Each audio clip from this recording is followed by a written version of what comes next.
የቴስቴስትሮን መጠንህ የሚጨምረው ብዙ ጂም ስለሰራ ይመስልሃል። ብዙ የፕሮቲን ምግቦችን ስለተመገብክ ይመስልሃል። ነገር ግን ይሄ ሁላ ውሸት ነው። የቴስቴስትሮን መጠንህ የሚጨምረው በጂም ውስጥ አይደለም፣ ይልቅ በእንቅልፍ ሰዓት ነው እንጂ። አንድ እውነት በዚህ ቪዲዮ ትረዳለህ። በደንብ እንቅልፍ በወሰድክ ቁጥር የቴስቴስትሮን መጠንህ በከፍተኛ መልኩ ይጨምራል። ይህንንም እውነት በዚህ ቪዲዮ መጨረሻ ትረዳለህ። ካንተ የሚጠበቀው ይህን ቪዲዮ እስከ መጨረሻው መከታተል ብቻ ነው። ወደ ቪዲዮ ከማለፋችን በፊት ለቻናሉ አዲስ ከሆናችሁ የሰብስክራይብ እና የደውል ምልክቷን ተጫኗት። የደውል ምልክቷ ከበራች ቪዲዮ ቶሎ ሲለቀቅ ይደርሳችኋል። ከሁሉ ባለፈ ደግሞ ለእናንተ መጽሐፍ አዘጋጅቻለሁ። ጥንካሬ ኃጢአት አይደለም ይሰኛል። ይህን መጽሐፍ ለመውሰድ ባዮ ላይ ያለውን የቴሌግራም ቻናል ሊንክ በመጫን መጽሐፉን መውሰድ የምትችሉ ይሆናል።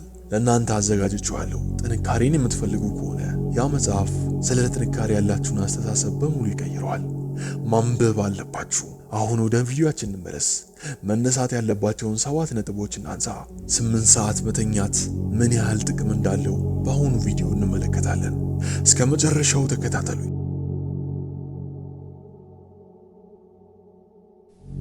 አንደኛ፣ እንቅልፍ የቴስቴስትሮን ፋብሪካ ነው። ቴስቴስትሮን የሚመረተው በእንቅልፍ ሰዓት ላይ ነው። በምተኛበት ወቅት ቴስቴስትሮን ይመረታል። ሁለተኛ፣ ምሽቶች ወንድነትን ይገነባሉ። በምተኛበት ወቅት ቴስቴስትሮንና የተለያዩ ሆርሞኖች ይመረታሉ። ጡንቻዎች ይጠገናሉ። ሰውነት ሪከቨር ያደርጋል። ስለዚህ በደንብ በተኛ ቁጥር፣ ጤናማ እንቅልፍ እየወሰድክ በመጣ ቁጥር ሰውነት እየጠነከረ ይመጣል። ትኩረት ይጨምራል። በምተኛበት ወቅት ኮርቲሶል የተሰኘ የስትረስ ሆርሞንን እንድትቀንስ ያደርጋል። ነገር ግን በትክክል እንቅልፍ ማትወስድ ከሆነ ከፍተኛ የኮርቲሶል ወይም ስትረስ ሆርሞን የሚባለው ይበዛል። ይሄ የስትረስ ሆርሞን ከበዛ ደግሞ የቴስቴስትሮን መጠንን አፌክት ያደርገዋል። ተገቢ ጤናማ እንቅልፍ መውሰድ የቴስቴስትሮን መጠንህን በከፍተኛ ሁኔታ እንዲጨምር ያደርገዋል። ሶስተኛው ነጥብ፣ አጫጭር እንቅልፎች የቴስቴስትሮን መጠንን ይጎዳሉ። ከ5 እስከ 6 ሰዓት የምተኛ ከሆነ የቴስቴስትሮን መጠንን በከፍተኛ መንገድ እየቀነስከው እንደሆነ ልትረዳ ይገባል። አጠር ያለ እንቅልፍ በወሰድክ ቁጥር which means ከ5 እና ከ6 ሰዓት በታች የምተኛ ከሆነ የቴስቴስትሮን መጠንን ከ10 እስከ 30% ትቀንሳለህ። በእንቅልፍ ሰዓት ሆርሞኖች ይመረታሉ ካለን በደንብ እንቅልፍ የማትወስድ ከሆነ የማተኛ ከሆነ ደካማ እየሆንክ ትመጣለህ። ፎከስ ይበታተናል። ጥንካሬ ካንተ ይወሰድብሃል። ጡንቻዎች ሪከቨር እንዲያደርጉ እድል አትሰጣቸውም። ጂም ገብተህ እኮ ብረት ልትገፋ ትችላለህ፣ የተለያዩ ስፖርቶችን ልትሰራ ትችላለህ። ነገር ግን ጤናማ የሆነ እንቅልፍ ከሌለ በዜሮ እንደማባዛት ይቆጠራል።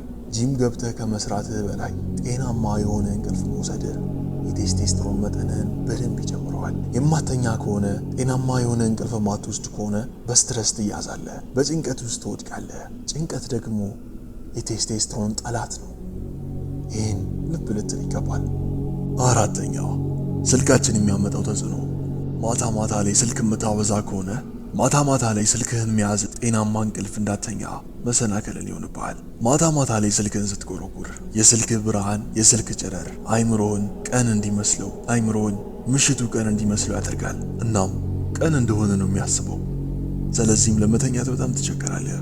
ጤናማ ጠለቅ ያለ እንቅልፍ እንዳተኛ መሰናከል ይሆንብሃል። በአጭሩ እንቅልፍ ማለት የአይምሮ እረፍት እንደማለት ነው። ስለዚህ ስክሮል እያረክ ስትቆይ አይምሮህ እንዲያስብ እንዲያሰላስብ which means ስራ እየጨመርክለት ነው። ለመተኛት በጣም ይቸገራል። አስታውስ፣ ማታ ላይ ማለት ማታ ሆርሞኖች የሚፈበረቁበት ሰዓት ነው። ቴስቴስትሮን የሚመረትበት ቦታ ነው። በእንቅልፍ ሰዓት ላይ የስልክህ ሱስ የቴስቴስትሮን መጠን እንዲቀንስብህ አትፍቀድለት። እንዳተኛ መሰናከል የሚሆንብህ ነገር ቆርጠጣል። አራተኛ፣ ጨለማ ኃይል አላት። በጨለማ ክፍል ውስጥ የምትተኛ ከሆነ ጥሩ እንቅልፍ እንድትወስድ ይጋብዛል። which means የቴስቴስትሮን መጠን ላይ በጣም ከፍተኛ አስተዋጽኦ ይኖረዋል ማለት ነው። የምትተኛበትን ክፍል ቶታሊ ዳርክ ለማድረግ ሞክር። ጨለምተኛ ለማድረግ ሞክር። እርግጥ ይከብዳል በአንድ ጊዜ ለመልመድ። ብቻ ወደ አልጋ ከመሄድ በፊት የስልክህን ብራይትነስ በጣም ቀንስ። ብሉ ላይት ፊልተሮችን አውርደህ ተጠቀም። የምተኛበትን ክፍል መብራት ማጥፋትን ተለማመድ። እንዲሁም ብርሃን እንዳይገባ ለማድረግ ሞክር። መስኮቶችን በጋዜጣ በወረቀቶች ሸፈን። በተቻለ መጠን ክፍልህን ጨለምተኛ ለማድረግ ሞክር። እመነኝ፣ ተጠቃሚ የምትሆነው አንተ ነህ። ጤናማና ጥልቅ የሆነ እንቅልፍ እንዲወስድ ያደርጋል። ስለዚህ ጨለማውን ክፍል ለመያዝ ሞክር። በተቻለ መጠን የምትተኛበትን ክፍል ጨለምተኛ ለማድረግ ሞክር። 5ኛ ጠዋቶች እውነትን ይናገራሉ። ከእንቅልፍ ስትነቃ የድካም ስሜት የሚሰማህ ከሆነ ተመልሰህ ተኛ። እንቅልፍ የሚልህ ከሆነ የቴስቴስትሮን መጠንህ እንደወረደ ትልቅ ማሳያ ሊሆን ይችላል። በተመሳሳይም ደግሞ ከእንቅልፍ ስትነቃ ኢነርጂቲክ ሆነ ኃይል ተሰምቶ የምትነሳ ከሆነ የቴስቴስትሮን መጠንህ እንደጨመረ ማሳያ ሊሆን ይችላል። ከሁሉ ባለፈ ደግሞ ያው ስሙን መጥቀስ ጥሩ አይደለም፣ ምክንያቱም ህፃናቶች ሊመለከቱት ይችላሉ። እናም በመታወቂያ ስሙ አልጠራውም።